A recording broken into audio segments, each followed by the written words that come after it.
आप सभी विद्यार्थियों का साई कोचिंग क्लास में स्वागत है। आज हम हिंदी पढ़ेंगे। Hindi CTET, MPTET, UPTET all state exams के लिए हिंदी को पढ़ेंगे। आज हम रस पढ़ेंगे। रस किसे कहते हैं? रस का शाब्दिक अर्थ आनंद होता है। नेक्स्ट पॉइंट है, काव्य को पढ़ने, सुनने या नाट्य को देखने में जिस आनंद की प्राप्ति होती है उसे ही रस कहा जाता है। रस संप्रदाय का प्रणेता भरत मुनि को माना जाता है। नेक्स्ट पॉइंट है, इनके ग्रंथ नाट्य शास्त्र में 8 रस का उल्लेख मिलता है। भरत मुनि ने शांत रस का वर्णन नहीं किया है।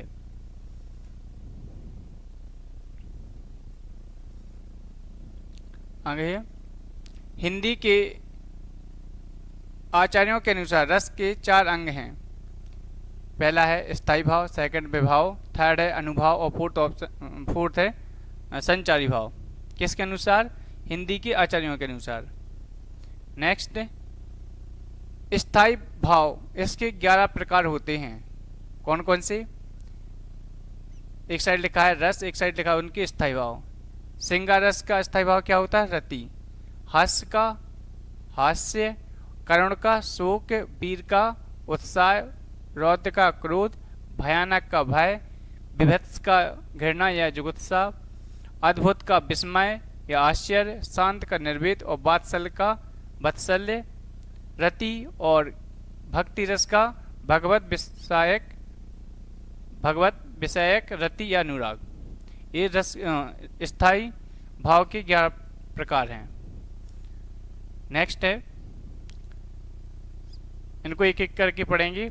जैसे श्रृंगार रस, पहला है क्या? श्रृंगार रस। श्रृंगार रस को रस राज के नाम से जाना जाता है। इसके 2 प्रकार होते हैं, संयोग, यहाँ रॉन्ग लिखा है, क्या है? संयोग, संयोग श्रृंगार। इसमें नायक नायिका के संयोग या मिलन का वर्णन होता है या वर्णन किया जाता है, तब संयुक्त श्रृंगार होता है।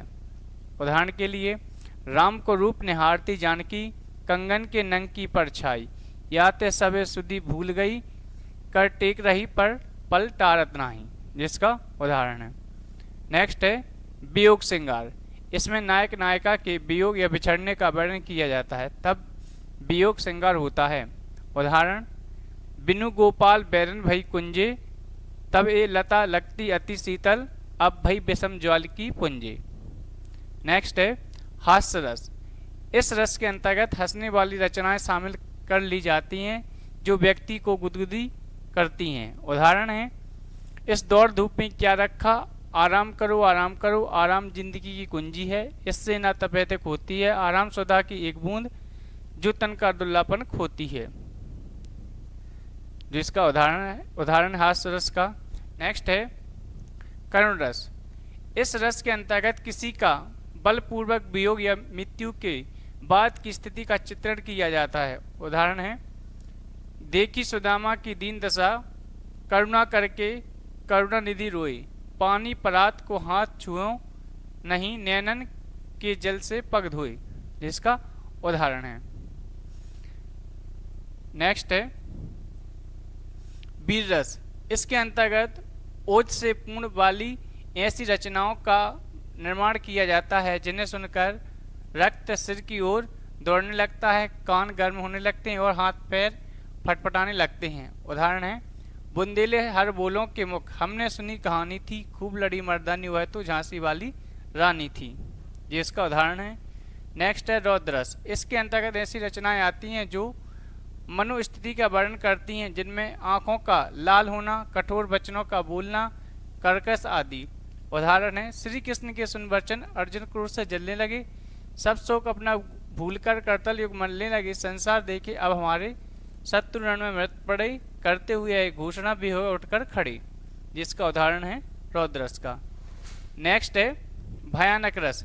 इन रचनाओं के द्वारा भयग्रस्त माहौल बनने का प्रयास किया जाता है। उदाहरण है, एक ओर अजगर ही लखी, एक ओर मगराए, बिकल बटोई बीच ही पर्यो मूर्छा खाएं, इसका उदाहरण है।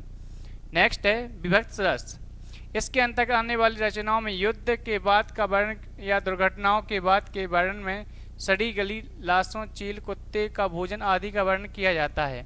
उदाहरण है सिर पर बैठो काग, आँखी दो खात निकारत, खींचत ही जी भई सियार, अति ही आनंद और धारत, गिद्ध जांग कहे खोदी खोदी के मांस उचारत, स्वान अंगूरिन काटी काटी के खान विचारत, जिसका क्या उदाहरण है। नेक्स्ट है अद्भुत रस। इसके अंतर्गत ऐसी स्थितियों का वर्णन किया जाता है जो हमारे मस्तिष्क में होती हैं ही नहीं हैं, जिन्हें सुनकर आश्चर्य या विस्मय का बोध होता है।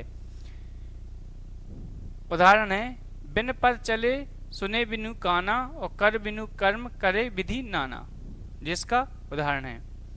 नेक्स्ट है शांत रस। शांत रस के अंतर्गत ऐसी रचनाएं शामिल की जाती हैं जो मन को शांत बनाए रखती हैं। उदाहरण है मन रे तन कागद का पुतला, लागे बूंद बिनसी जाए, छिन में गदब करें क्या इतना, जिसका उदाहरण है। नेक्स्ट है बात्सल रस।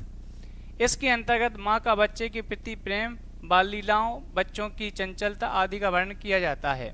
उदाहरण है यशोदा हरि पालने झुलावे, हलरावे दुलरावे जोई सोई कछु गावे, कब मेरो लाल भुटरूबन रेंगे, कब धरनी पग दोए घरे, जिसका उदाहरण है।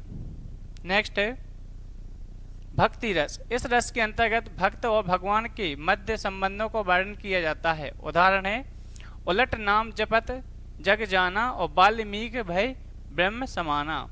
दूसरा उदाहरण है असुवन जल सींची सींची प्रेम बेली बोई, और मीरा की लगन लागी होनी हो सो होई, जिसका उदाहरण है। नेक्स्ट है विभाव। विभाव किसे कहते हैं? स्थायी भावों के उद्दीपक कारक को विभाव कहते हैं। विभाव के दो प्रकार होते हैं। आलंबन विभाव। आलंबन विभाव का मतलब क्या होता है? जिसका सहारा पाकर स्थायी भाव जागृत होते हैं उन्हें आलंबन विभाव कहते हैं, जैसे नायक और नायिका। दूसरा है उद्दीपन विभाव। जिन वस्तुओं या परिस्थितियों को देखकर मन में स्थायी भाव जागने लगते हैं उन्हें उद्दीपन विभाव कहते हैं, जैसे चांदनी, कोयल की आवाज, उद्यान, नायक नायिका के हाव भाव, ये इसके एग्जाम्पल हैं। नेक्स्ट है अनुभव। मनुगत भावों को व्यक्त करने वाले शारीरिक विकार अनुभव कहलाते हैं। अनुभव के 8 प्रकार होते हैं। नेक्स्ट है संचारी भाव। मन में संचरण करने वाले या आने जाने वाले भावों को संचारी या व्यभिचारी भाव कहते हैं, जो हमेशा बनते बिगड़ते हैं। संचारी भाव की कुल संख्या 33 मानी जाती हैं। हमारे रस कंप्लीट हो चुके हैं। नेक्स्ट क्लास में हम अगले इसके क्वेश्चनों को सॉल्व करेंगे।